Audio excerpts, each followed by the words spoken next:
સિમલા જિલ્લા પંચાયતના આગેવાનો અમને કહે છે કે અમારા સાથે ખોટું થયું છે, તે દિવસે યાદ રાખજો, હજારીની સંખ્યાની અંદર રોડ પર ઉતરીશું, તમારી તાલુકા પંચાયત અને તમારી જિલ્લા પંચાયતનો ઘેરાવો કરીશું. ઘોગંબા તાલુકાની અંદર હમણાં જ ગયેલી સ્થાનિક સ્વરાજની ચૂંટણીની અંદર અમારી સિમલા જિલ્લા પંચાયતની અંદર આદિવાસી અનામત સીટ હતી. ત્યાં અમુક રાજકીય આગેવાનોએ અને ખાસ કરીને કાલોના ફતેહસિંહ ચૌહાણને કહેવા માંગુ છું કે ભાઈ તમે અમારા અસલી આદિવાસી સમાજ સાથે અન્યાય કર્યો છે અને ખોટા સર્ટિફિકેટ વાળા આદિવાસી સમાજના ગેર આદિવાસીને તમે ટિકિટ આપીને તેને જીતાડ્યો છે. ત્યારે અમારા ત્યાંના સ્થાનિક આગેવાનો વિશ્લેષણ સમિતિમાં કાયદાકીય પ્રોસેસથી લડી રહ્યા છો.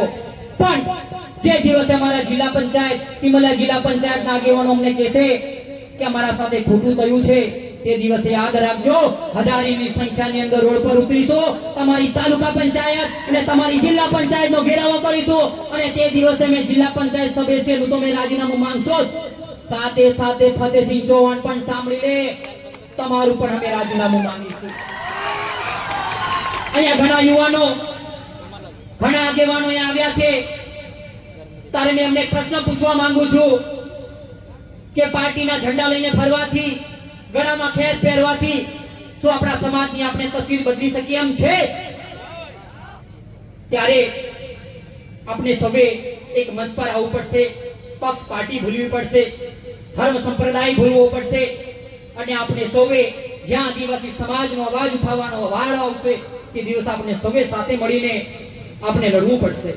સાથીઓ, એવી જ રીતના હમણાં ટૂંક સમય પહેલા મારી પાસે ફરિયાદ આવી છે કે આઝાદીના 78 વર્ષથી આપનું રામેસરા ગામ આઝાદીના 78 વર્ષોથી રોડથી વંચિત છે.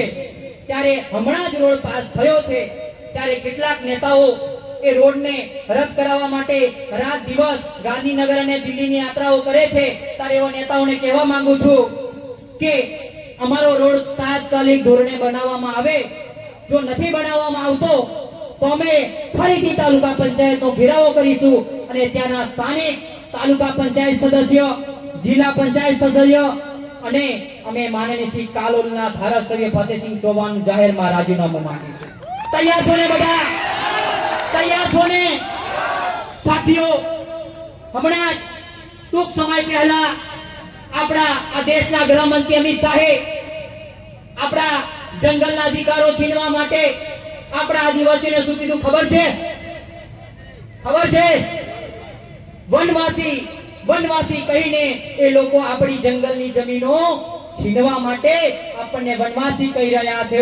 ત્યારે મારી આદિવાસી સમાજને પૂછવા માંગુ છું, શું તમે વનવાસી છો? શું તમે વનવાસી છો? अरे हम वनवासी नहीं, आदिवासी है हम. आदिवासी ही नहीं, इस देश के मूल निवासी है हम है. એવું અમિત શાહના મંચ પરથી કહેવા માંગુ છું. અને અમિત શાહને આ પણ કહી દેજો આઈબી રિપોર્ટના કર્મચારીઓ કે હવે આદિવાસી સમાજ જાગૃત થઈ શક્યો છે. આજે અમારી સમિતિની અંદર 4 તાલુકાની અંદર સમિતિ ચાલી રહી છે. કદવાલ, ઘોગંબા, હાલોલ અને કાલોલની અંદર આ સમિતિ સાથે 2000 કાર્યકર્તાઓ છે. એટલા 2000 કાર્યકર્તાઓ છે.